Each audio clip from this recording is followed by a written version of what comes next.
الحمد لله رب العالمين والصلاة والسلام على سيد الأنبياء والمرسلين أبي القاسم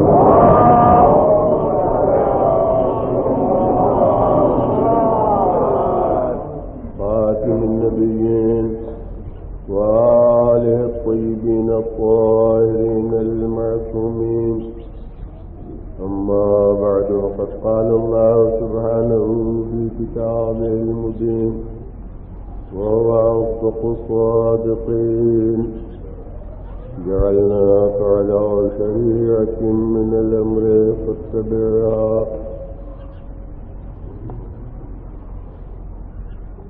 رسول سے خطاب فرما کے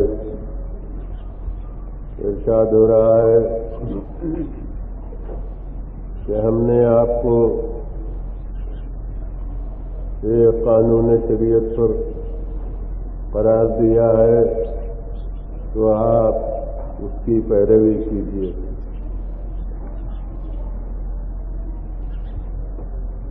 شریعت اسلام کے مختلف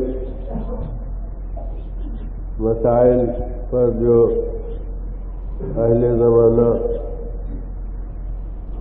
معترضانہ صدائیں بلند کرتے ہیں، ان میں ایک بہت بڑی چیز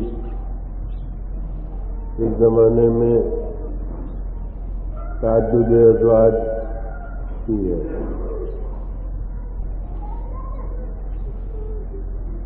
اور حقیقت میں یہ تعدد ازواج کے قانون کے خلاف آواز جو بلند ہو رہی ہے، یہ کوئی نئی بات نہیں ہے. یہ وہ جماعتیں ہیں جو پیغمبر خدا صلی اللہ علیہ وسلم کے تعدد ازواج کو ہولناک شکل میں پیش کرتی رہی ہیں. یعنی آپ کے سیرت کے کسی گوشے پر دنیا کو حرف گیری کا موقع اپنے تصورات کے ماتحت بھی نہیں ملا،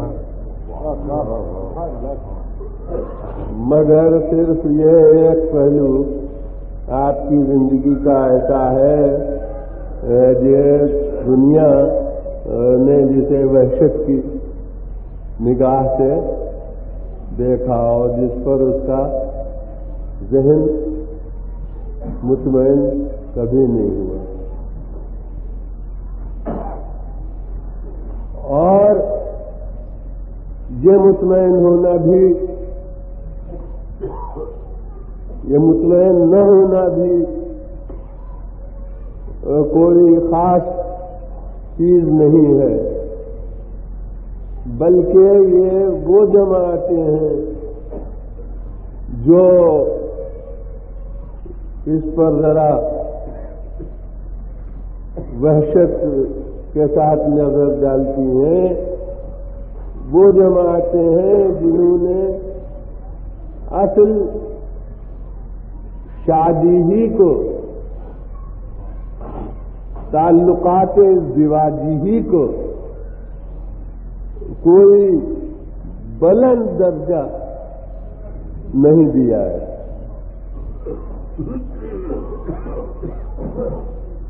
یہ روحانیت کے نظام والی جماعتیں جنہوں نے خود شادی ہی کرنے کو ایک حیوانی عمل سمجھا ہے، انسانی رفعت اور روحانی زندگی کے تقاضوں کے خلاف اسے قرار دیا ہے، تو جس کی سمجھ میں ایک شادی کی بلندی نہ آئی ہے،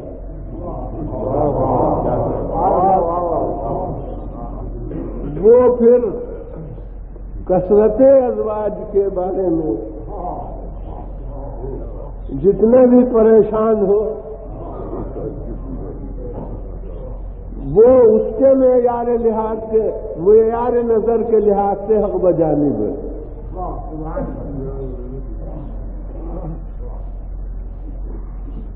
دنیا نے اسی کا تصور نہیں کیا کہ آدمی خلق خدا سے علائق بڑھا کے پھر اللہ سے کوئی ربط رکھ بھی سکتا ہے یا نہیں. انہوں نے یہ سمجھا کہ اللہ سے ہمارا رابطہ اسی وقت قائم ہو سکتا ہے جب خلق خدا سے زیادہ بے تعلق ہو. اسی کے تحت میں یہ ہوا کہ پہاڑوں پر جاؤ، دریا کے کنارے بساؤ، جنگلوں میں زندگی گزارو، تاکہ اللہ سے تمہاری لو لگے، اللہ سے تمہارا رابطہ قائم ہو. اگر تم مجمع میں رہے، عزیز اقارب کا تصور ہوا، اگر دوست احباب تمہارے ہوئے، تو اس کا مطلب یہ ہے کہ تم اللہ کو یاد رکھ ہی نہیں سکتے، اللہ کا تصور قائم رکھ ہی نہیں سکتے. وہ تو پھر تمہاری دنیا دارانہ زندگی ہوگی، دینداری کا معیار تم میں قائم رہ ہی نہیں سکتا. اور جب تمام دنیا سے کنارہ کشی ہے تو ظاہر ہے کہ پھر اگر بیوی ہوئی تو ذہن ادھر جائے گا، اگر بچے ہوئے تو ذہن ادھر جائے گا.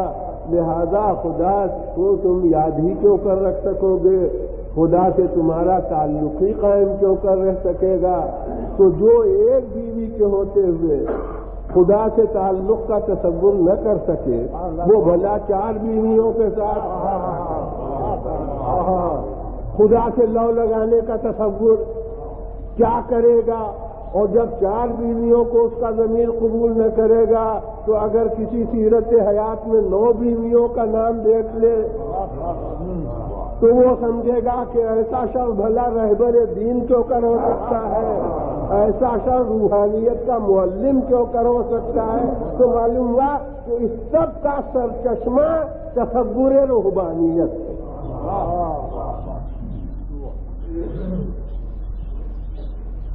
لہذا مجمل طور سے کبھی بیان کر چکا ہوں، مگر ظاہر ہے کہ ان مجالس میں بہت سی وہ باتیں آتی ہیں کہ جو کبھی نہ کبھی بیان ہوئی ہیں، لیکن پھر بھی بہت سے حضرات وہ ہوتے ہیں کہ جنہوں نے اس کو نہیں سنا ہے.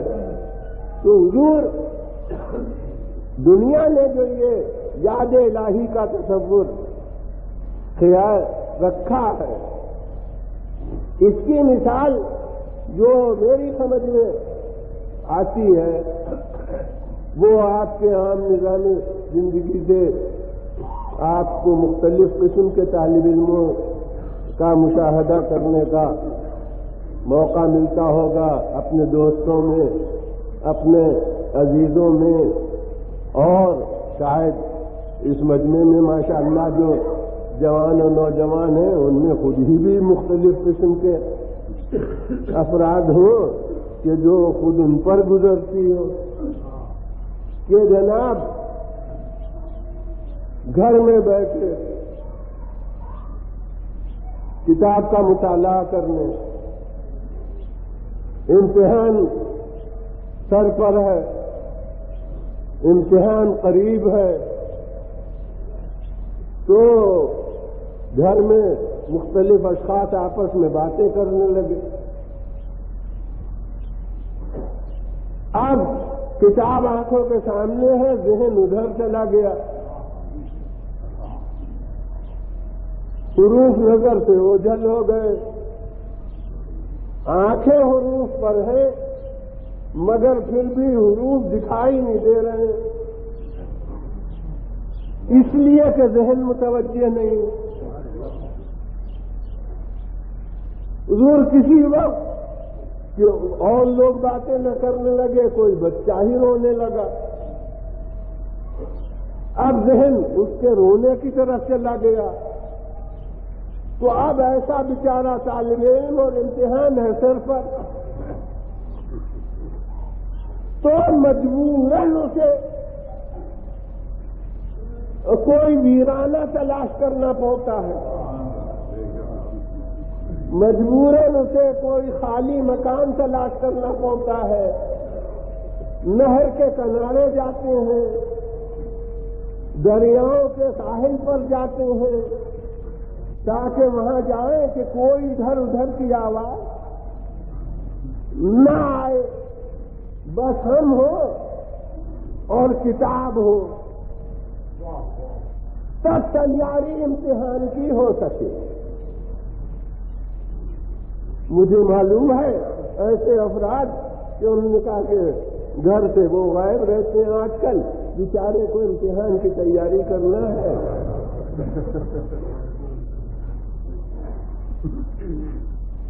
میرے دوستوں میں ایک واقعہ ایسا گزرا کہ ایک بیچارہ طالب علم، اس کو کل امتحان دینا تھا، اور آج کل تو موت کے لیے کبھی بھی وقت مقرر نہ تھا، لیکن اب تو رائج الوقت طریقہ ہے ہارٹ فیل ہونا۔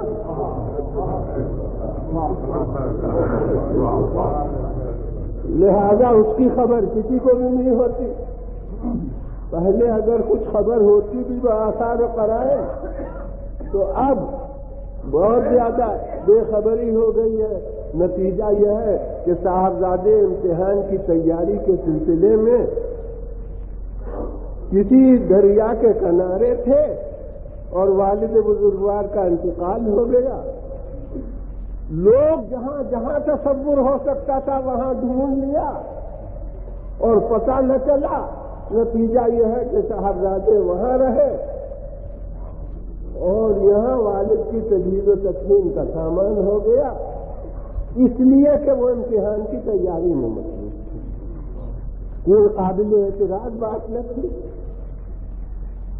مگر یہ ہے اچاٹ ذہن والا طالب علم، اور جو ذوق علم رکھتا ہے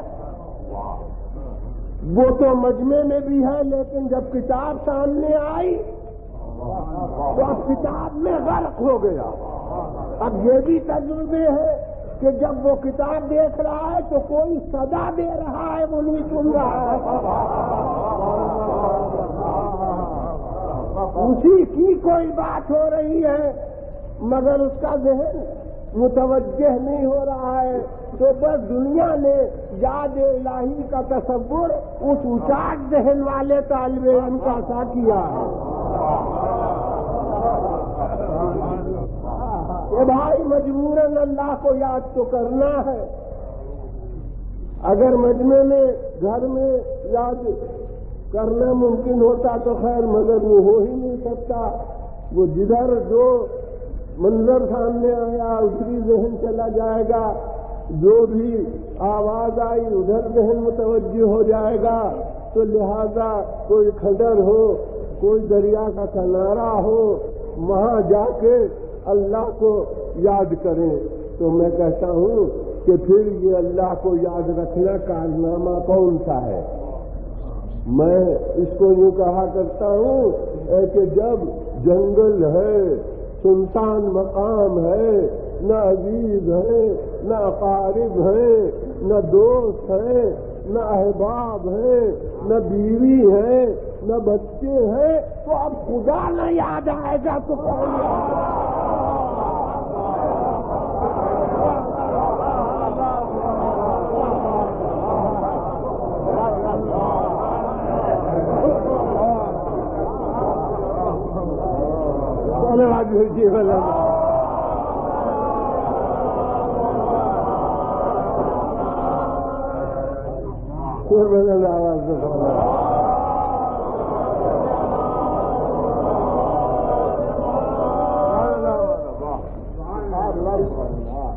تو اسلام میں روحانیت کا یہ تصور نہیں ہے۔ یہاں تو اعلان کر دیا گیا کہ لا رہبانیت فی الاسلام، اسلام میں رہبانیت نہیں ہے۔ ترک تعلقات دنیا اسلام میں نہیں ہے. یہاں تو یہ ہے کہ کثرت میں رہو اور وحدت کا جلوہ دیکھو.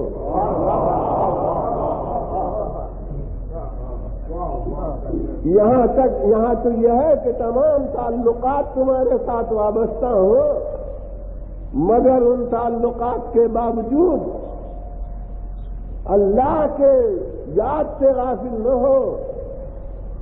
محبتیں سب رہے مگر وہ محبتیں فرائض پر غالب نہ آنے پر. یہاں کا تصور روحانیت یہ ہے. اور اسی لیے پیغمبر خدا صلی اللہ علیہ وآلہ وسلم اگر اپنی زندگی یہ رکھتے تو شادی نہ کرتے. جیسے نمونہ آ چکا تھا سامنے حضرت عیسیٰ کا، اور اس وقت کی بہت بڑی دنیا عیسیٰ کی عظمت کے سامنے سر جھکائے ہوئے تھی. تو اگر حضرت پیغمبر خدا صلی اللہ علیہ وآلہ وسلم اس نظام روحانیت کے معیار پر پورا اترنا چاہتے اور شادی نہ کرتے تو یاد رکھیے کہ خلق خدا پر حجت تمام نہ ہوتی. ہم یہ کہہ سکتے تھے کہ حضور اگر آپ عبادتوں میں مصروف رہے، اگر آپ نے فرائض میں کمی نہیں کی تو ہم تھوڑی یہ کر سکتے ہیں. آپ سے تو نہ بیوی ہے نہ بچے ہیں، آپ کو کیا معلوم. ہم یہ کہتے بہت زور کے ساتھ، یعنی کہنے والے کہتے کہ آپ کو کیا معلوم کہ بچے ضد کر دیتے ہیں تو ماں باپ پر کیا گزرتی ہے. ماشاء اللہ اردو زبان کے تقاضوں سے آپ واقف ہیں. ہمارے یہاں ذرا سے فرق کے ساتھ لفظ کا موقع بدلتا ہے. آپ کو کیا معلوم کہ بچے اگر ضد کر دیں تو ماں باپ پر کیا گزرتی ہے. آپ کو کیا خبر کہ بیوی بضد ہو کر کچھ کہہ دے تو شوہر کو کیا مجبوری پیش آ جاتی ہے. لہذا حجت ہم پر تمام نہ ہوتی. تو رسول نے اپنے کردار سے ثابت کیا، بلکہ خالق نے نظام حیات رسول کا یہی رکھا کہ دیکھو دعوی رسالت بعد کو ہوگا، شادی پہلے ہو جائے گی تاکہ ایک لمحہ بھی تمہیں یہ عذر نہ ہو. شادی 25 برس کی عمر میں اور رسالت 40 برس کی عمر میں. اس کے معنی ہے کہ خالق نے تاج ختم رسالت شادی شدہ آدمی کو پہنایا ہے.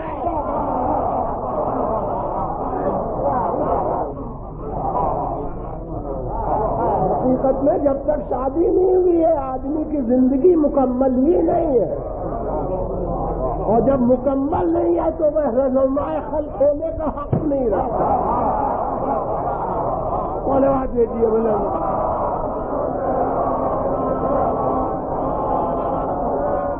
پھر بولے آواز دو.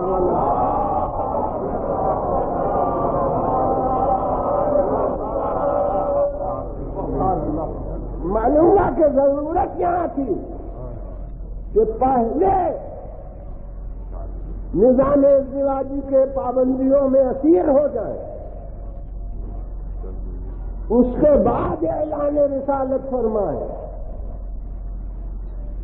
اور اب یہی ایک اور باب ہے تاریخ کا جسے مجمل طور سے آپ کے سامنے پیش کرنا چاہتا ہوں کہ اگر فقط جناب خدیجہ کبریٰ ہی رہتی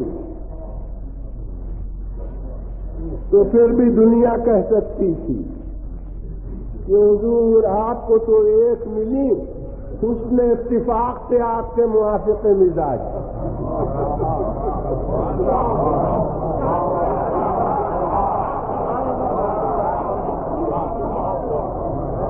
آپ کو کیا معلوم کہ ہمیں کیسے کیسے سابقے پہنچتے ہیں،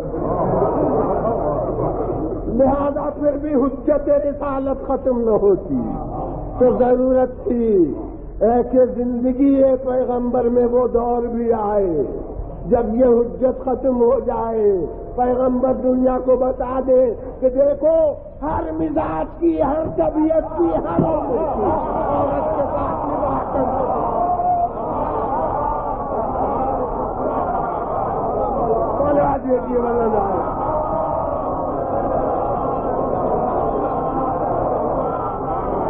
بلند آواز کو بولا۔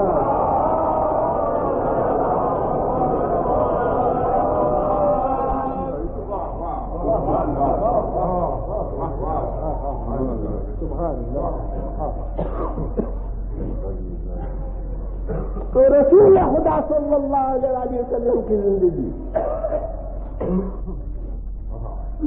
نمونہ خلق بنانے کے واسطے ان زنجیروں میں اسیر کی گئی، ورنہ بحیثیت ایک معلم روحانی کے لیے آپ کی زندگی بہت ہلکی پھلکی رہتی، بہت آپ سبک بار رہتے، اگر آپ رہنمائی خلق خود ہی ایک ایسا بڑا مفاد ہے جس کی خاطر اگر انسان اپنی زندگی میں انقلاب پیدا کر دے تو کوئی خسارہ نہیں ہے۔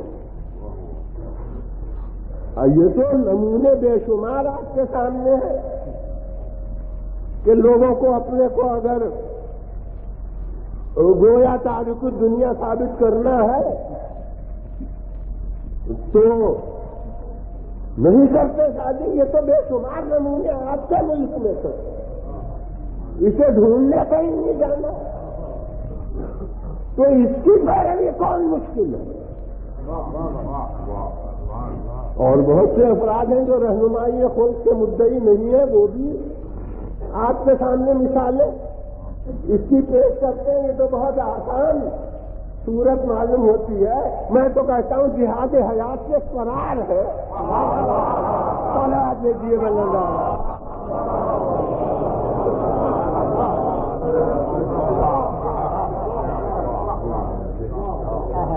تو یہ کون مشکل بات تھی؟ تو پیغمبر خدا صلی اللہ علیہ وسلم نے یہ مثال پیش کی، اور اب معراج کی ایک عقلی ضرورت ثابت ہوتی ہے۔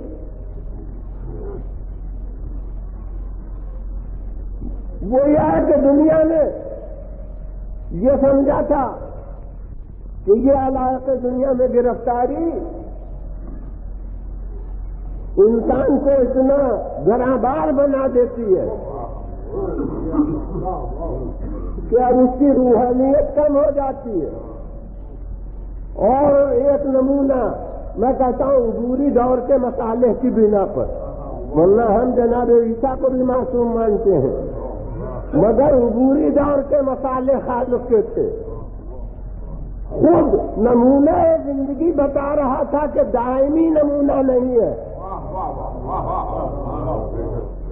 اس وقت کے لیے ضرورت تھی۔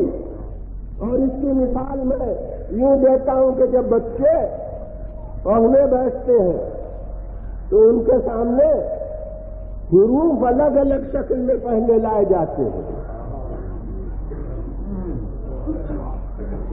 تاکہ اس حرف پہ لکھنے کی مشق ہو۔ اور اس وقت دیکھیے اصول کیا بتائے جاتے ہیں، خوشنویس حضرات وہ واقف ہیں، وہ تو ماہر ہی ہیں اس کے، میں سنی سنائی بات ہر فن کی کہتا ہوں، میں بھی کوئی یہ خوشنویسی کے بعد میں بھی کبھی باقاعدہ میں نے لکھنا نہیں سیکھا ہے، مگر سنتا ہوں کہ الف اتنے نقطے کا اور بے اتنے نقطے کی اور جیم اتنے نقطے کا، وہ یہ سب اصول، یہ مفرد الحروف کی مشق کرائی جاتی ہے، لیکن جب یہ مشق ہو گئی اب یہ نہیں ہے کہ وہ عمر بھر بس یہی لکھتا رہے،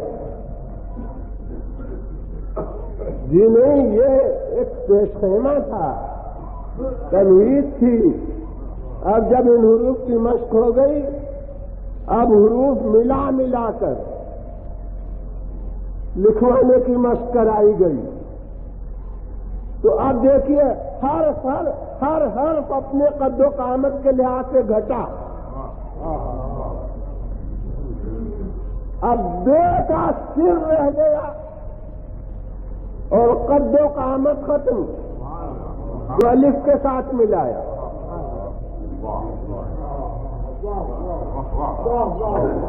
جیم کا منہ رہ گیا اور حلقہ غائب،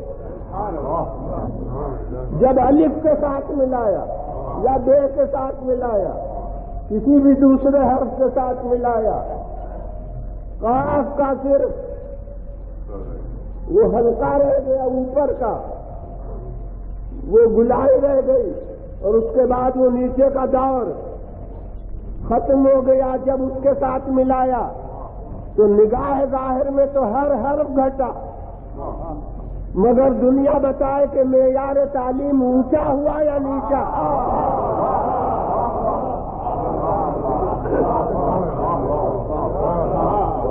تو سمجھے آپ کہ جب تک ابتدائی دور رہتا ہے الگ الگ مشق کرائی جاتی ہے۔ دنیا میں مادیت اور روحانیت دو متضاد چیزیں سمجھی گئی تھی۔ مادیت کی مشق کے لیے تو کسی پیغمبر کی ضرورت نہ تھی، اس کے واسطے ابنائے دنیا کافی تھے، تو خالق نے چاہا کہ عبوری دور میں ایک انفرادی نمونہ نکھری ہوئی روحانیت کا پیش کر دوں، وہ عیسیٰ کی شکل میں۔ تو دیکھو یہ ایسا معلم ہے، نہ شادی کرتا ہے نہ بیاہ کرتا ہے، ان سب چیزوں کے اوپر یہ فرائض روحانی کو اونچا کرتا ہے، اونچا رکھتا ہے، اور اسی بنا کے اوپر عبوری دور کا تھا، لہذا ایک مختصر زندگی بھی دے دی گئی۔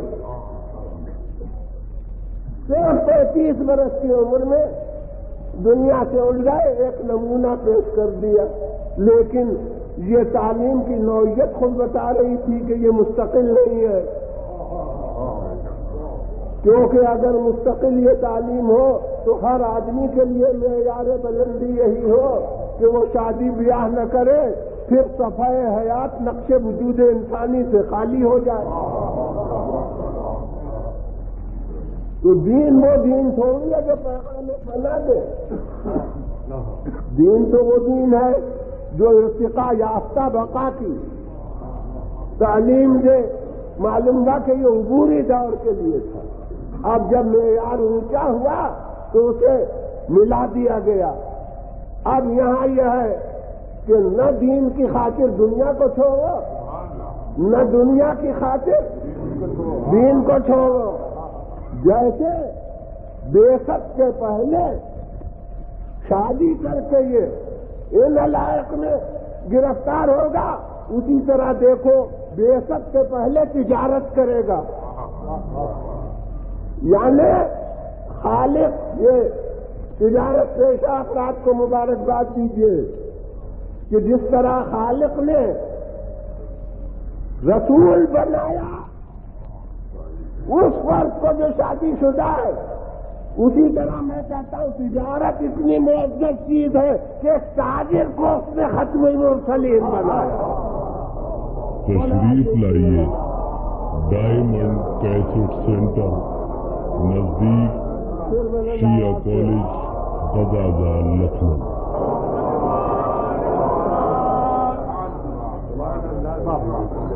تو جناب اس زندگی کا نمونہ انہیں پیش کرنا تھا. تو وہ روحانیت والے جو تاجدار تھے ان کے واقعات حیات میں یہ چیز آ رہی تھی کہ خالق نے انہیں اٹھا لیا، آسمان پر بلند کیا، مگر حد رفعت کیا تھی؟ حد رفعت تھی چرخ چہارم تک. حضرت عیسیٰ کو چوتھے آسمان پر بلند کیا. یہ تھا گویا نتیجہ اس روحانیت کی رفعت کا. اب جو بلند تر روحانیت کے نظام کا حامل دنیا میں آیا تو اگر اسے معراج نہ ہوتی تو اس روحانیت والے کہتے کہ دیکھیے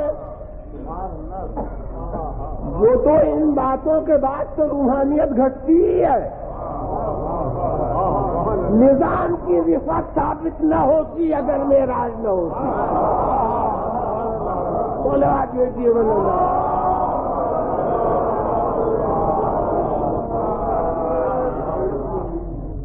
ابھی کوئی کہے کہ جب ہم نے آنکھ سے معراج کو دیکھا نہیں تو ہم پر حجت کیا؟ اور میں کہتا ہوں کہ جناب عیسیٰ کے جانے کو وہاں کب دیکھا تھا؟ وہ دنیا جو عیسیٰ کی بلندی کو مان رہی ہے بے دیکھے اسے تو انکار کا حق نہیں رہا. آج میں جیے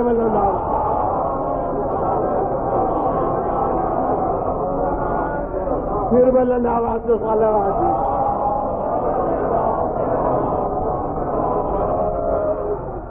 اور میں کہتا ہوں پھر رفعت عیسوی میں اور رفعت محمد مصطفیٰ صلی اللہ علیہ وسلم میں بربنائے درایت بھی فرق ہے کہ جناب عیسیٰ جو اٹھائے گئے وہ ایسے آخری نقطے کے اوپر کہ پھر آ کے حالات بیان نہیں کر سکے، اور یہ جو گیا اپنے اثناء دور حیات میں گیا کہ آ کر اس نے تجربات زندگی بیان کیے، مشاہدات بیان کیے، واقعات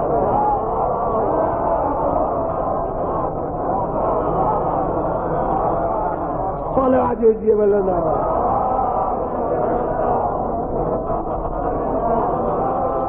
پھر بولنا بات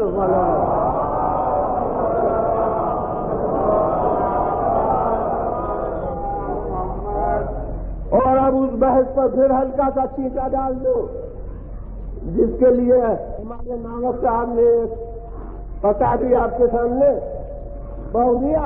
ایک دن اس پر روشنی ڈالی چکا ہوں اور انہوں نے بنظر محبت کہا کہ سن کر میں نے یہ پتا کہا ہے تو جناب ایک دوسرا پہلو پیش کر دوں کہ حضور معراج جب اس ضرورت سے ہوئی کہ جناب عیسیٰ کے لیے رفعت روایات دینی میں موجود تھی تو ضرورت تھی کہ جو خاتم المرسلین اس کے روایات حیات میں اس سے بلندتر نمونہ سامنے آ جائے تو بس میں کہتا ہوں کہ فیصلہ مسلمانوں کے درمیان کی ایک بحث کا ہو جاتا ہے. اگر حضرت عیسیٰ کی معراج فقط روحانی ہو تو ضرورت معراج روحانیت سے پوری ہو جائے گی، اور اگر عیسیٰ جسم سمیٹ گئے ہو تو مسلمانوں کو تو کم سے کم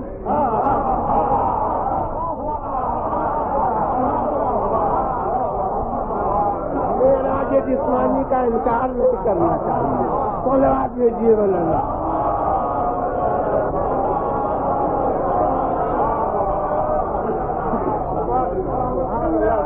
پھر بلند آواز سے بولا.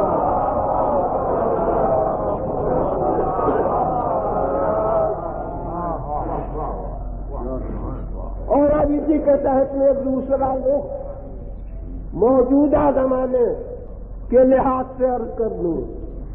ایک اور عقلی ضرورت ہے میرا، وہ یہ ہے کہ حضرت رسول خدا صلی اللہ علیہ وسلم اسی دور کے پیغمبر نہ تھے ہمارے ایمان اور عقیدے میں،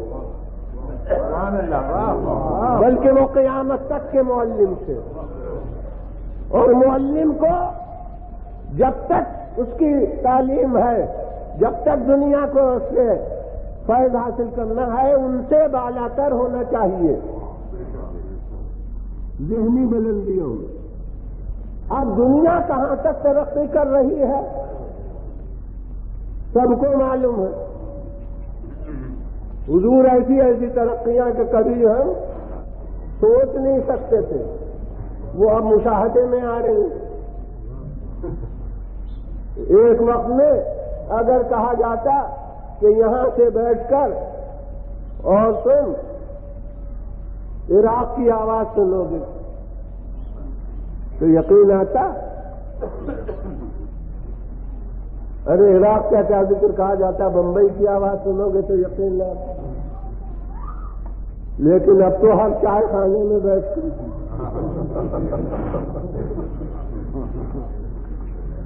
بلکہ ریلوں کے اوپر، موٹروں کے اوپر، وہ جو ایک متحرک ذریعہ ہو گیا ہے ہر جگہ ساتھ رکھنے کا، اس کے لحاظ سے ہر مقام پر دنیا بھر کی آوازیں سن لیجیے. یہ تو 50 برس پہلے، 100 برس پہلے یقین نہ آتا، اور ایک بات کا تو 10 برس پہلے یقین نہ آتا کہ ابھی تو تم آواز ہی سن رہے ہو، نہیں وہاں کا منظر بھی آنکھوں سے دیکھو گے. اسے تو 10 برس پہلے نہ مانتے، لیکن اب آپ تو جانتے ہیں کہ اب یہ چیز بھی ہو گئی ہے. اور 4-5 برس پہلے تو مجھے کہنا پڑتا تھا کہ ابھی یہاں رواج نہیں ہوا ہے اور ابھی یہاں عام طور سے یہ بات چالو نہیں ہوئی ہے. لیکن اب تو ماشاءاللہ صاحبان حیثیت کے یہاں ہر جگہ یہ آ بھی گیا اور وہ رفتہ رفتہ رائج ہو رہا ہے. تو اب یہ بھی ہو گیا کہ یہاں سے بیٹھ کے وہاں کا منظر بھی دیکھو. تو اب آج سے 50 برس بعد، 100 برس بعد کیا ترقی ہوگی اسے آج ہم تصور بھی نہیں کر سکتے. لیکن میں کہتا ہوں کہ جتنی ترقیاں ہوئی ہیں اسے سامنے رکھ کے ذرا غور تو کیجئے کہ یہ سب ترقیاں کس شعبے میں ہو رہی ہیں، کس چیز میں ہو رہی ہیں. میں نے تو جہاں تک غور کیا کہ تمام ترقیاں 2 چیزوں میں ہو رہی ہیں، ایک سرعت رفتار، ایک شدت اختصار. بڑی سے بڑی مسافت کم سے کم وقت میں طے ہو، اور بڑے سے بڑا کام چھوٹی سی چھوٹی مدت میں ہو جائے. سرعت رفتار اور شدت اختصار. اسی وقت میں جو مسافت برسوں میں طے ہوتی تھی وہ پھر مہینوں میں طے ہونے لگی، وہ پھر ہفتوں میں طے ہونے لگی، وہ پھر دنوں میں طے ہونے لگی، اب وہ منٹوں میں طے ہونے لگی ہے. تو کون کہہ سکتا ہے کہ آئندہ ثانیوں میں طے نہ ہوگی، سیکنڈوں میں طے نہ ہوگی. تو معلوم ہوا کہ جتنی ترقیاں ہیں سرعت رفتار میں ہو رہی ہیں. جو کام ایک وقت میں بہت سے لوگ مل کے مدت میں کرتے، وہ اب مشینوں کی مدد سے تھوڑے ہی وقت میں کام ہو جاتا ہے.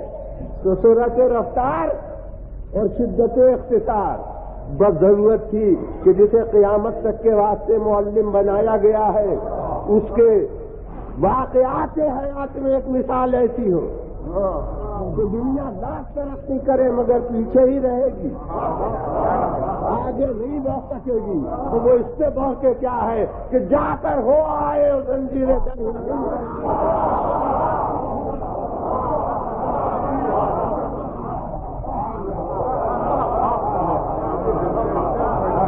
دیجیے والا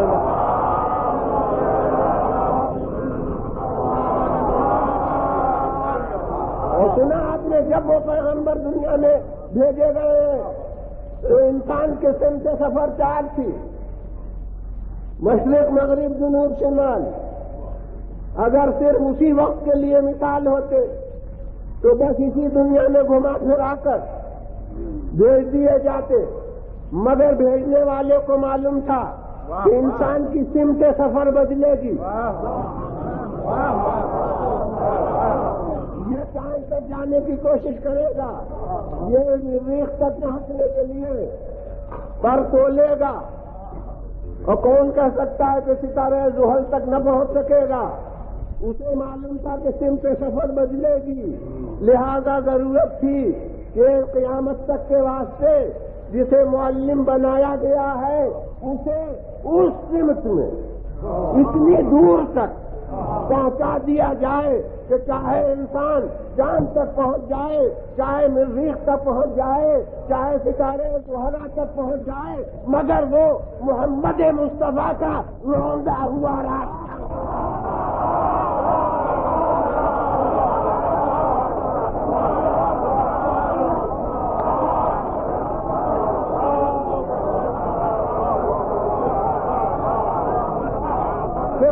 دیکھیے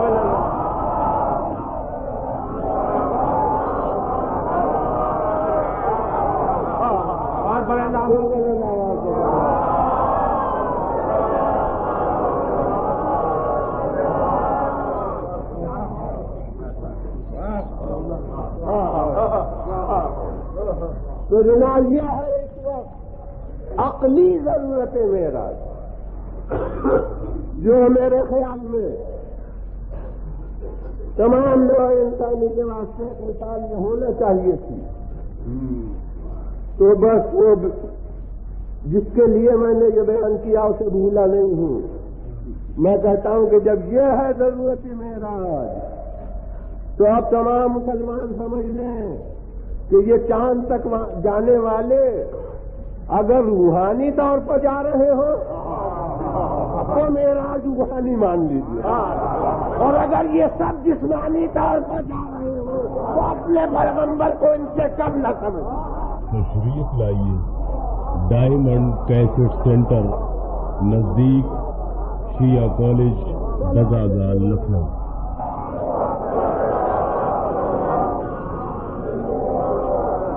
پھر بلند آواز کو بولا۔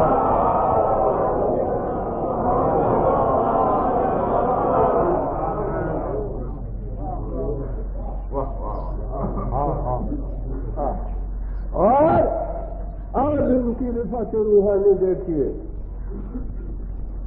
معراج کے ذیل میں ان تمام پہلوؤں کا تحفظ ہے جو انسان کے ذہن میں آ سکتے ہیں، کہ ان کی رفعت روحانی دیکھیے کہ وہاں بھی گئے تو نمازیں پڑھاتے ہوئے گئے، تفصیلات موجود ہیں کہ فلاں آسمان پر فلاں نے نماز پڑھی، فلاں آسمان پر فلاں نے نماز پڑھی۔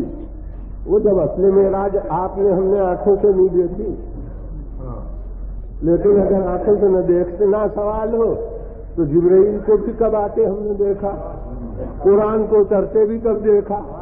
وہ تو دنیا مذہب مبنی ہے غیب پر ایمان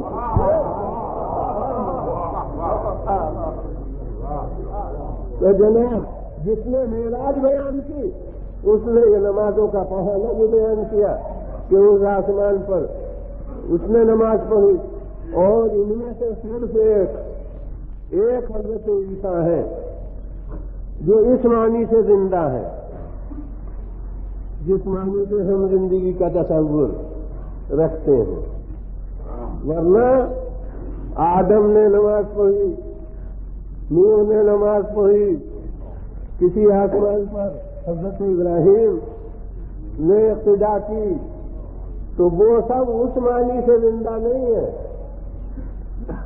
آخر تمام انبیاء میں حضرت عیسیٰ کی کوئی خصوصیت مسلمان مانتے ہیں نا کہ حضرت عیسیٰ زندہ. معلومات جس معنی سے یہ زندہ ہے اس معنی سے اور انبیاء زندہ نہیں ہے. ایک الیاس کی مثال پیش کی جاتی تو اور انبیاء وہ جس معنی سے یہ زندہ ہے اس معنی سے زندہ نہیں ہے. وہ روح و جسم کا تعلق جو معیار حیات ہے وہ انہی میں مانا جاتا ہے.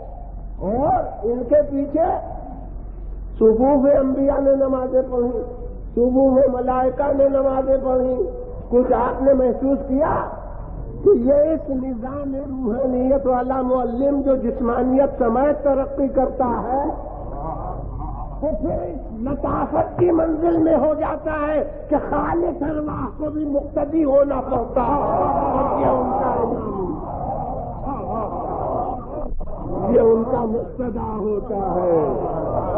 اور اب ایک دور کی بات آپ کو یاد دلاؤں, مسلمانوں کا توجہ دلانا ہے کہ آغاز رسالت میں جب اس کا ثبوت ہو گیا کہ جب یہ رسول جاتا ہے تو اور انبیاء اولو العزم پیچھے ہوتے ہیں اور یہ امامت کرتا ہوا نظر آتا ہے, تو اب آخر دور زمانہ میں اگر ان کا نائب ہو اور عیسیٰ اترے تو اصولاً کسے امام ہونا.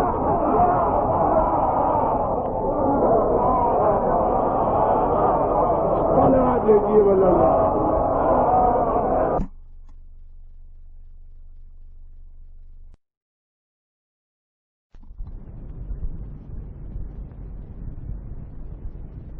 ہر وقت پیش نظر رہتا ہے تو میں اپنے نفس میں اتنی قوت نہیں پاتا کہ بچوں کو اپنے سے مانوس بھی رکھوں اور ان باتوں کو سب کو قائم رکھوں. تو میں گویا یہ قلعہ میں نے اپنے گرد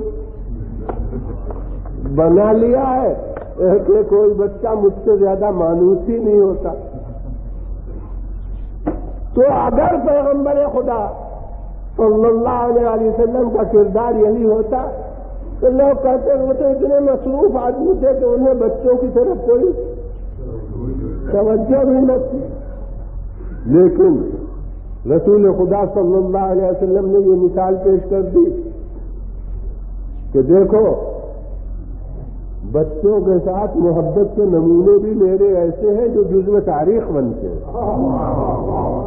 فلاد ویجیے بلانا.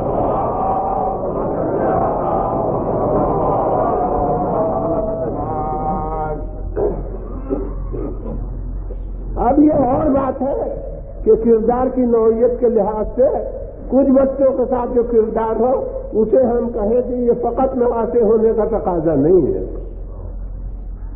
مگر عام بچوں کے ساتھ بھی آپ کی شفقت غیر معمولی تھی.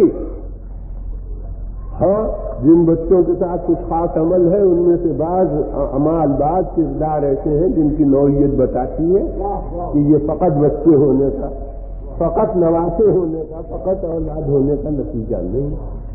اور میں کہتا ہوں کہ جس کا کردار اتنا بلند ہوگا اس سے بچے بھی ہوئیں گے غیر معمولی ایسے کہ جن کے ساتھ اس کردار کو نبھانا اس کی شان کے خلاف نہ ہو.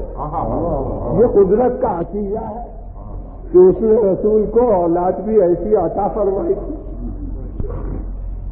تو اب آپ دیکھیے کہ پیغمبر خدا صلی اللہ علیہ وسلم کی بچوں سے محبت کیا ہے کہ ذرا رونے کی آواز آئی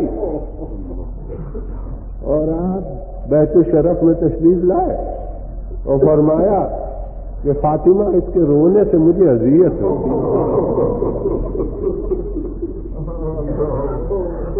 بچے رویا ہی کرتے مگر نہیں.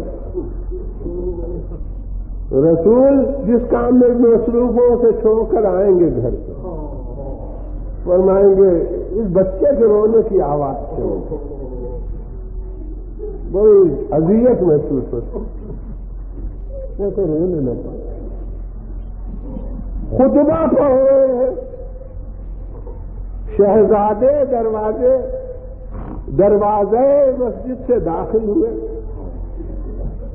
دامان قبا میں پیر الجھتا ہے،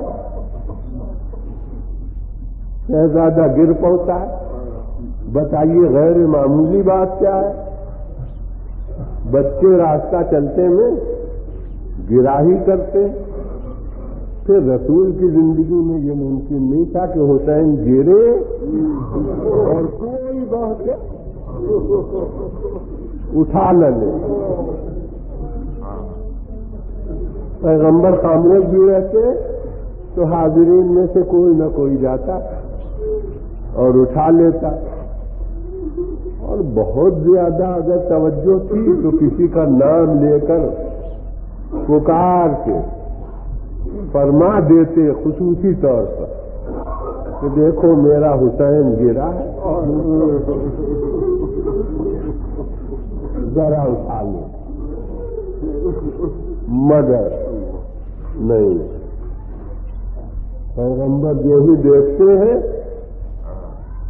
خود منبر سے نیچے اترتے۔ مجھ جیسا ناقص آدمی اپنے نواسی کے لیے، اپنے بچے کے لیے یہ نہیں کرے گا کہ میں اثناء بیان میں خود اتروں، مگر رسول منبر سے نیچے اترتے اور بچے کو اٹھا کر اپنے ساتھ منبر پر لے جاتے ہیں، اور محسوس تو ایسا ہوتا ہے کہ جب جیسے موضوع خطبہ بدل جاتا ہے،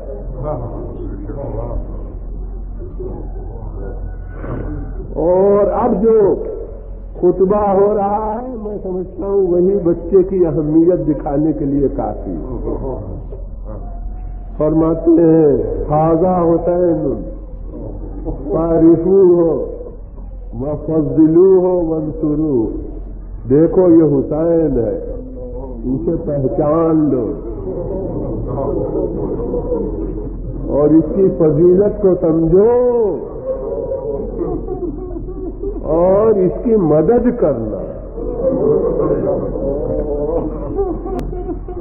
خدا کی قسم مختصر الفاظ میں رسول نے ہمارے مجالس کا پورا خاکہ مرتب کر دیا۔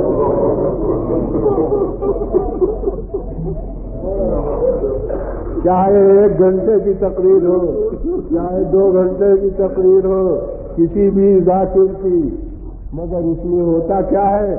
ایک تمہید ہوتی ہے، کچھ بیان فضائل ہوتا ہے، آخر میں ربط مصائب ہوتا ہے۔ رسول نے 3 لفظوں میں ان تمام منزلوں کو طے کر دیا۔ حاذا حسین، یہ تمہید ہے، تعریفوں سے پہچانو، یہ باب فضائل ہے، وانصروا، اور اس کی مدد کرنا۔ ارے یہ بیان مصائب ہے، جس پر کوئی وقت آنے والا نہ ہو اس کی مدد کی دعوت کی ضرورت کیا ہے؟ معلوم ہوا کہ رسول کا عمل ہے نواسوں کے ساتھ جو جزو تاریخ بن رہا ہے، اسی لیے کہ اب دیکھنا جس مقصد کے لیے رسول ایسے نواسے کو اپنے قربان کر دے تو سمجھو کہ وہ مقصد کتنا عظیم ہے، اور اب یہ دیکھو کہ وہ امتحان رسول کتنا عظیم ہے۔ اور کوئی کہے کہ سن 61 میں قربانی ہونے والی ہے تو ہم یہ چوکر کہیں کہ رسول قربان کر رہے ہیں، تو میں کہتا ہوں اس کا جواب وہاں سے ملتا ہے کہ ابراہیم نے خواب دیکھا تھا کہ اپنے فرزند کو ذبح کر رہے ہیں، خواب تو انہوں نے دیکھا تھا، تعمیل یہ کرتے بیٹے کو بلا کر کیوں بیان کیا کہ میں خواب میں دیکھ رہا ہوں کہ تمہیں ذبح کر رہا ہوں، تمہاری کیا رائے ہے؟ میں کہا کرتا ہوں کہ اگر بیٹے سے تذکرہ نہ کرتے تو قربانی فقط کارنامہ ابراہیم ہوتی، کارنامہ اسماعیل نہ ہوتی، مگر جب بیٹے سے خود مختارانہ طور پر بیان کر دیا تو اب قربانی دونوں کا کارنامہ بن گئی، ابراہیم کا بھی کارنامہ ہو گئی اور اسماعیل کا بھی کارنامہ ہو گئی۔ بس اب اسی بات کو یہاں ذرا الٹ کے کہتا ہوں کہ اگر سن 61 کی قربانی کا تذکرہ خالق نے اپنے رسول سے نہ کیا ہوتا تو سن 61 کا عمل فقط کارنامہ حسین ہوتا،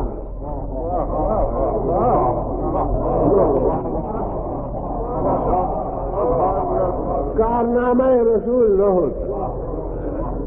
اسی لیے ضرورت تھی کہ بچے کے پیدا ہونے سے پہلے پیغمبر کو بچے کے آئندہ واقعات حیات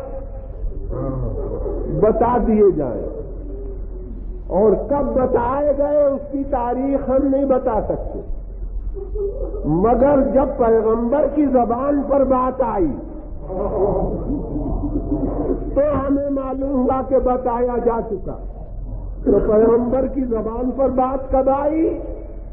جب بچے کو پیدائش کے بعد پہلے پہل لا کر رسول کی گود میں دیا گیا، تو ادھر شہزادے کو لا کر گود میں دیا گیا اور رسول کی آنکھوں سے آنسو جاری ہو گئے۔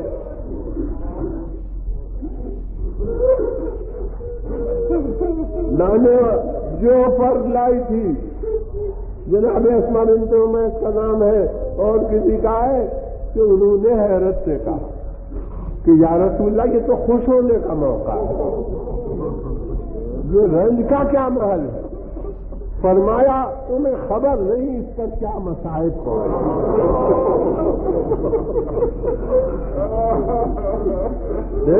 پہلے سے خبر دے دی گئی ہے۔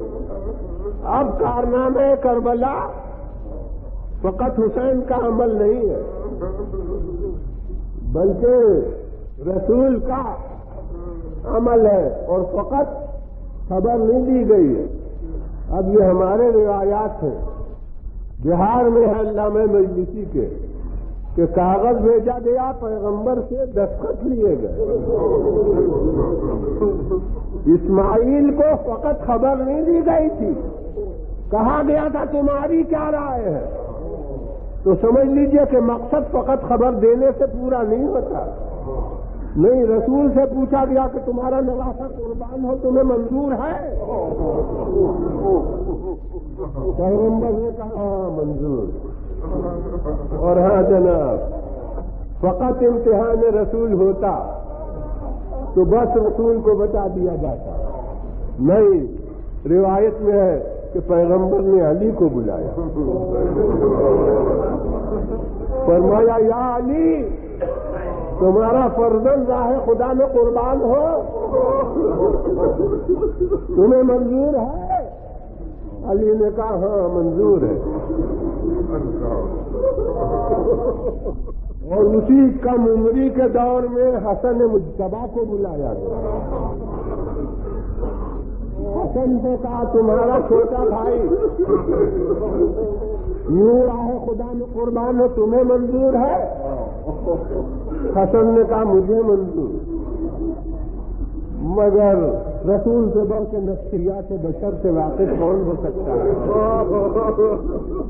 کہ سب سے کہہ دیا تھا بغیر کسی تمہید کے اور بغیر کسی خاص انتظام، لیکن ارباب ازا جب ماں کی باری آئی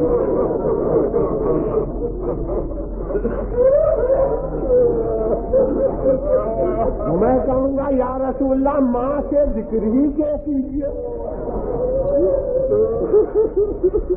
مگر رسول صاحب فرمائے کہ شخص میری بیٹی اگر عام نہ ہو تو بے شک سب سے کہا اس کو نہ کہوں، لیکن اگر میری بیٹی جزو آئے کثیر ہے تو جو کردار کی رفت سب سے وابستہ ہے اس میں میری بیٹی کیوں الگ رکھی جائے؟ لہذا بیٹی سے بھی کہنا ضروری، مگر ہاں جانتا ہوں کہ ماں ماں ہے اور باپ باپ۔ ہر ایک کے لیے کہنے میں کوئی سامان پہلے سے نہیں کروں گا، لیکن فاطمہ سے کہوں گا تو ضرور، لیکن جب کہوں گا تو کچھ سامان کر رکھوں گا۔ تو وہ سامان کیا ہے؟ فرماتے یا علی ذرا فاطمہ کو سنبھالے رکھنا، یہ تمہارا کام ہے۔ شیر خدا سے کہہ رہے ہیں کہ یہ تمہارا کام ہے۔ میں کہتا ہوں یا رسول اللہ، کیا خیبر کے سنبھالنے سے زیادہ مشکل کام ہے فاطمہ زہرا کو سنبھالنا؟ فرماتے یا علی ذرا فاطمہ کو سنبھالے رکھنا۔ اور حضرت علی بن ابی طالب کاندھوں پر ہاتھ رکھ کے فاطمہ کھڑے ہو گئے، اور اب رسول نے کن لفظوں میں کہا وہ لفظیں تو میں نہیں جانتا، مضمون میں کہتا ہوں کہ فاطمہ یہی تمہارا بچہ ہے جسے چکی پیس کے تم یہ ایک دن راہ خدا میں قربان ہوگا، تمہیں منظور ہے؟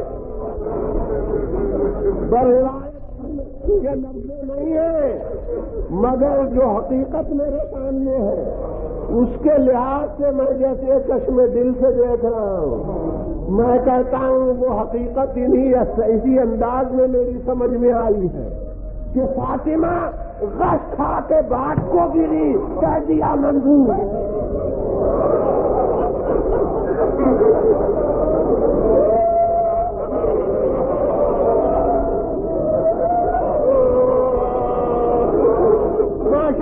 یہ بھی تجویز ہے۔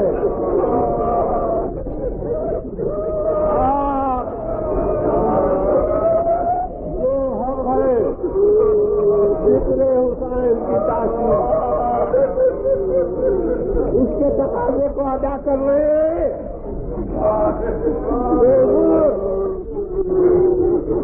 یہ امتحان گاہ کربلا، یہ نانا کا امتحان بھی تھا، یہ ماں کا امتحان بھی تھا، یہ باپ کا امتحان بھی تھا، یہ بڑے بھائی کا بھی امتحان تھا، اور کو بھی وہ ہم کہا کرتے وعدہ طفلی تھا۔ وہ وعدہ طفلی کے یہی معنی ہے کہ خود حسین سے بھی بلا کے اسی وقت بتا دیا گیا تھا ایسے تم راہ خدا میں یوں قربان ہو گئے، سب کو بتا دیا گیا تھا، اور اسی وجہ سے جو کربلا میں نہیں تھا اس نے کربلا میں اپنی عملی شرکت کا انتظام کیا۔ ہر ایک نے اپنا ایک نائب چھوڑا تھا، رسول کے نائب سے خود حسینی تھے، اور حضرت علی ابن ابی طالب علیہ السلام انہوں نے انتظام کیا کربلا میں اپنی عملی شرکت کا۔ بے شک حسین علی سے بھی تعلق رکھتے تھے، علی کے بھی نائب ہو سکتے تھے، مگر یہاں تو جو بات ایک دفعہ کہی گئی ہمیشہ اسے نبھایا جاتا تھا عمل میں، کہ پیغمبر نے جب کہہ دیا تھا یہ میرا بیٹا تو علی عمر بھر کہتے رہے کہ یہ رسول کا بیٹا ہے، یہ رسول کا فرزند ہے، تو اس لیے علی کو فکر ہوئی کہ میرا بھی کوئی بیٹا ہو۔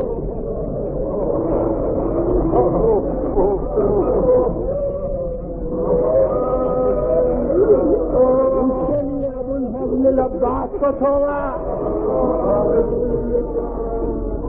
آپ کو معلوم ہے کہ یہ حال بیان کل ہوگا، ضمن یہ بات آئی ہے۔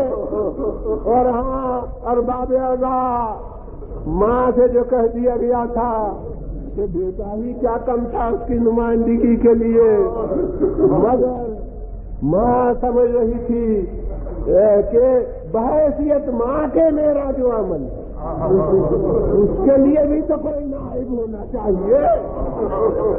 اس کے لیے زینب کو تیار کیا۔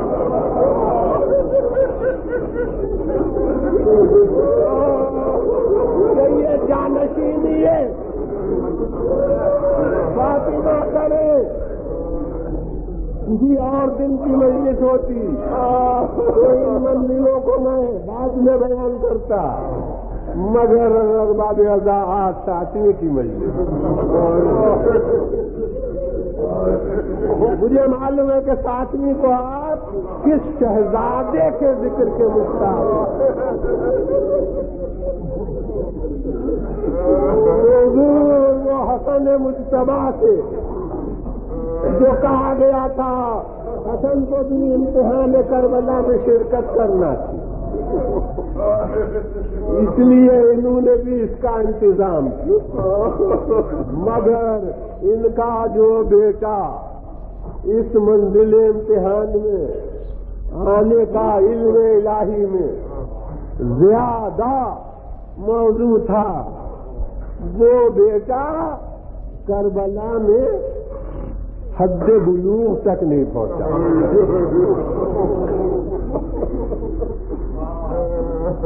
وہ کون؟ جناب قاسم۔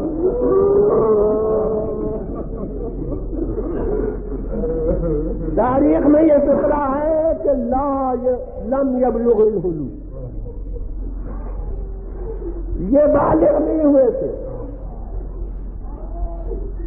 شریعت میں بلوغ کی عمر 15 برس ہے مرد کے لیے، تو 13 برس کی عمر تھی، ہو سکتا ہے 14 برس کے ہو، حالانکہ عرب کے جو آب و ہوا ہے اس کے لحاظ سے اکثر 14 برس کے بچے وہ چاہے عمر کے لحاظ سے نہیں مگر قوائے طبیعی کی تکمیل کے لحاظ سے بالغ ہو جاتے ہیں۔ اس لیے میں 13 برس سمجھا کرتا ہوں کہ 13 برس یعنی 14 سے بھی کم عمر تھی، حد بلوغ تک نہیں پہنچے۔ اس کی وجہ سے ایک آئینی رکاوٹ ہو گئی اور اس کی وجہ سے ایک تردد تھا خود قاسم کو۔ دنیا میں کوئی مرنے سے گھبراتا ہوگا، یہ افراد اہل بیت تھے جو جینے کے تصور سے گھبرا رہے ہیں۔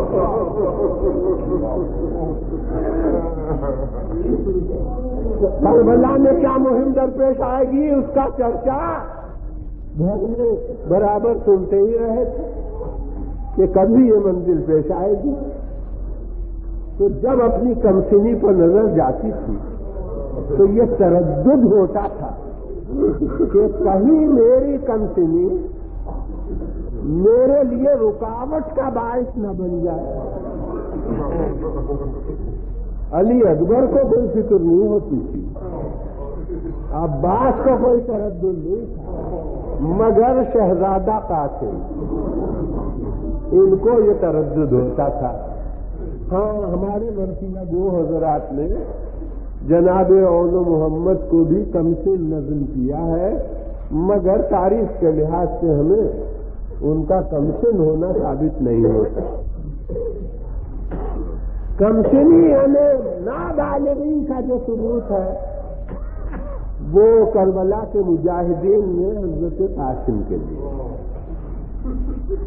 یہ ہے نابالغ، اس لیے کسی کو تردد نہ تھا، کسی کو پریشانی نہ تھی، مگر قاسم کو جب سوچتے تھے تو پریشانی ہوتی۔ اب اس تردد کے دور کرنے کا موقع بھی نہیں ملتا تھا، کیونکہ خاندان رسول کا محل شناس بچہ وہ ایسے ناگوار تذکرے کو بلا موقع کیسے پیش کر سکتا تھا؟ وہ تو کوئی بالکل ناسمجھ بچہ بے محل بات کرنے والا ہوتا تو شاید بلا وجہ بھی پیش کر دیتا، مگر شب عاشور جب بات یہی پڑی کہ بس یہی ایک رات ہے اور کل یہ یہاں گاہ ہے شہادت میں سب کو بہنا ہے، اور وہ خطبہ ہو چکا اور سب طے ہو چکا کہ سب قربان ہوں گے، تو اب علی اکبر نہیں کھڑے ہوئے، اول محمد نہیں کھڑے ہوئے، عباس نہیں کھڑے ہوئے، مگر یہ بچہ مجمع میں سے کھڑا ہو کہا کیوں چچا ہمارا بھی نام ہے کہ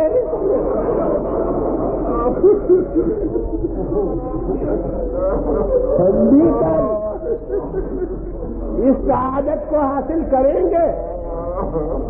ایک دن تذکرہ کر چکا ہوں، اس لیے مجملن ذکر سے آگے بڑھتا ہوں کہ مولا نے سوال کر لیا کہ یا بنیا کیف الموت عندک، اے بیٹا ذرا بتلاؤ تو موت تمہارے نزدیک کیسی چیز ہے؟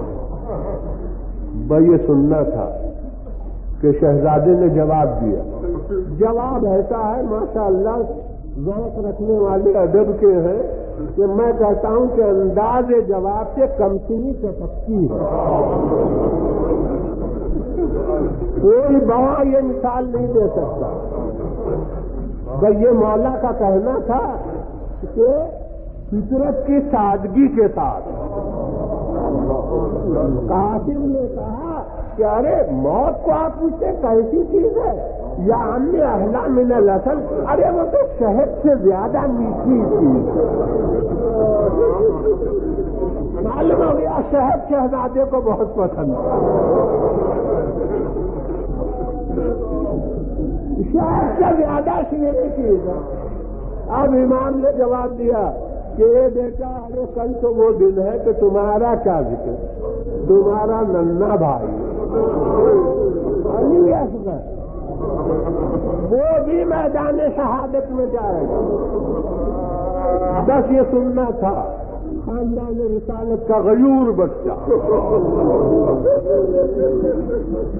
فوراً ذہن دوسری طرف چلا گیا، کہا کیوں چچا کیا یہ اشیاء خیموں میں چلے؟ بس مولا نے اور قاسم کا زیادہ امتحان نہیں لینا چاہا،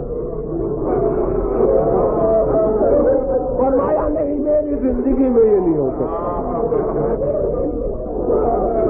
وہ دوسری صورت ہوگی، بچہ میری گود میں ہوگا اور دشمن کا تیر ہوگا، سب کیفیت بیان کی، شہادت جناب علی اصغر کی، بس جناب قاسم کو اطمینان ہوا، اطمینان آ گیا۔ حسین نے بحیثیت امام مطمئن کر دیا کہ تم بھی اس شہادت کو حاصل کرو گے۔ اب جب مطمئن کر دیا تو اب روز عاشور جیسے بچے کو جلدی ہو گئی، جب اول محمد جا رہے ہیں شہزادہ کا تو سوچا ہمیں اجازت نہیں،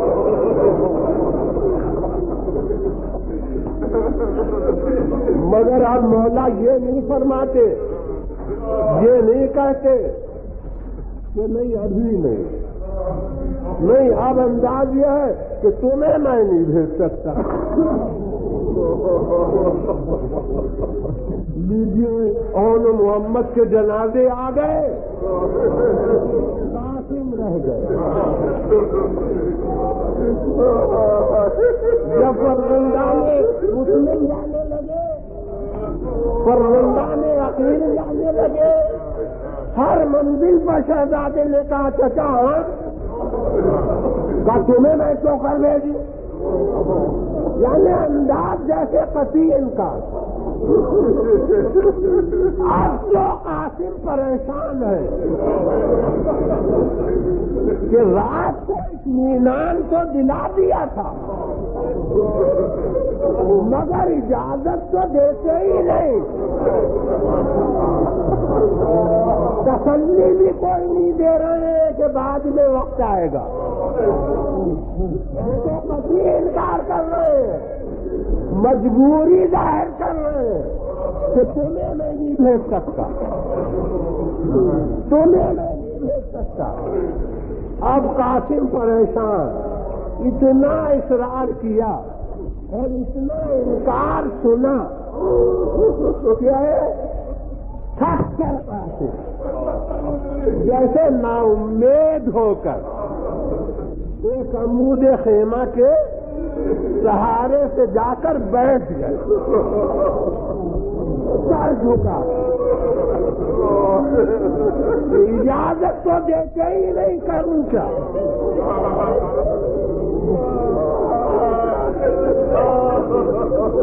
کروں کیا؟ اور اب میں ہر طرف سے نہیں اجازت دیتے، وہ تو علم امامت تھا جس کی بنا پر آپ سے مطمئن کر دیا تھا، اور اب یہ آئین شریعت ہے جس کی مجبوری ہے کہ شریعت اسلام میں نابالغ بچہ اپنے نفس کا مالک نہیں ہے، نابالغ بچے کے نفس کا مالک یا باپ ہے یا دادا۔ یہاں ظاہری دنیا میں نہ باپ موجود تھا نہ دادا تھے،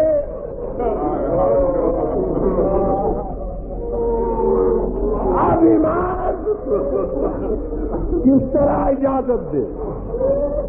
ہاں، جس کا کوئی ولی نہ ہو اس کا امام بحیثیت امام ولی ہے، مگر ذرا غور کیجئے، اختیارات امامت کو شرط سے بیعت اٹھا کر سب سے ہٹا چکے، تو کسی کے بارے میں تو اختیار امامت سے کام نہ لیا، یہ یتیم بھتیجے کے بارے میں اختیار امامت سے کام لیتے، یہ ناممکن ہے۔ اب قاسم کو کیوں کر بھیجے؟ یاد رکھیے کہ علی اصغر کے لانے میں کوئی تردد نہ تھا کیونکہ اپنا بچہ، مگر قاسم کے لانے میں آئین سد رہا ہے، کیوں کر لائے، کیوں کر بھیجے، اس لیے مجبوری ظاہر کر رہے ہیں۔ بس قاسم جو آ کر سوچنے لگے تو ایک دفعہ یاد آیا کہ باپ نے دنیا سے جاتے وقت سنا ہے ماں سے، میں تو کم سن تھا، میرے یاد رکھنے کی عمر نہ تھی، مگر والد گرامی نے بتایا ہے کہ میرے بازو پہ ایک تعویذ باندھا اور کہا تھا کہ جب سخت وقت پڑے تو یہ اس کو تعویذ کو کھول کر عمل کرے۔ اب اپنے دل سے پوچھا کہ کیوں قاسم، کیا اس سے بہت کے سخت وقت کوئی اور آ سکتا ہے؟ ضمیر نے جواب دیا کہ اس سے بہت کے سخت وقت اور کوئی نہیں آ سکتا۔ بس یہ محسوس کر کے جلدی سے تعویذ کھولا اور تعویذ کھول کر اسے پڑھنا شروع کیا، تو اس میں لکھا تھا کہ اے قاسم، اس تعویذ کو تم اس وقت کھولو گے جب تمہارا چچا اگر میں آدھا میں گرفتار ہوگا، ایک قاسم اگر میں ہوتا تو میں اپنے بھائی کی مدد کرتا، مگر میں نہیں ہوں گا، یہ تو میں قاسم میری طرف سے اپنے چچا کی مدد کرنا ماشاء اللہ آپ کے لیے زندہ پورا مرثیہ بننے کے لیے کافی ہے۔ اب قاسم کو کچھ کہنا نہیں تھا، آئے اور وہ تعویذ حسین کی خدمت میں پیش کر دیا۔ وہی جو بندھا ہوا تھا وہ قصبہ، وہ نوشتہ پیش کر دیا۔ حسین نے دیکھا، 10 ارباب اعضاء میں آپ کو بلاتا ہوں، کیا حسین کے دل کی خبر لیجئے کہ اس کے پہلے بھیجنے کا حق نہ تھا، اب روکنے کا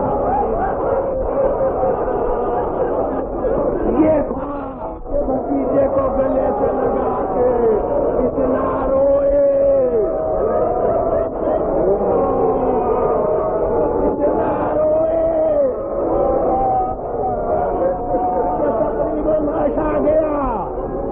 حسین کو منظور ہوا کہ ذرا اب بھتیجے کے اعزاز کو کچھ اور بڑھا دو۔ اب یہ تو بھائی کا امتحان ابھی تک تھا، اب اس کے جانے میں میرا بھی خاص امتحان ہو جائے۔ اسی روایت کا جز ہے جسے بے اصولی سے لوگ آدھا پہنچتے ہیں، آدھا اپنے مصالح سے نہیں پہنچتے۔ جہاں جہاں یہ تعویذ کی روایت ہے اسی کا یہ جز ہے کہ جب یہ تعویذ پڑھ لیا اور ذرا رونے میں کمی ہوئی، فرمایا قاسم یہ تو تمہیں وصیت ہے، اب مجھے جو وصیت ہے اسے مجھے بھی تو پورا کرنے دو۔ اب کیا ہوا؟ قاسم کو لے کے خیمے میں گئے، فرمایا زینب ارے وہ لباس لاؤ وہ قاسم کی دامادی کے لائے، یہ لباس لایا گیا۔ اب حسین دولہا بنا رہے، ارے دولہا بنا رہے تلواریں کھانے کے لیے، کھانے کے لیے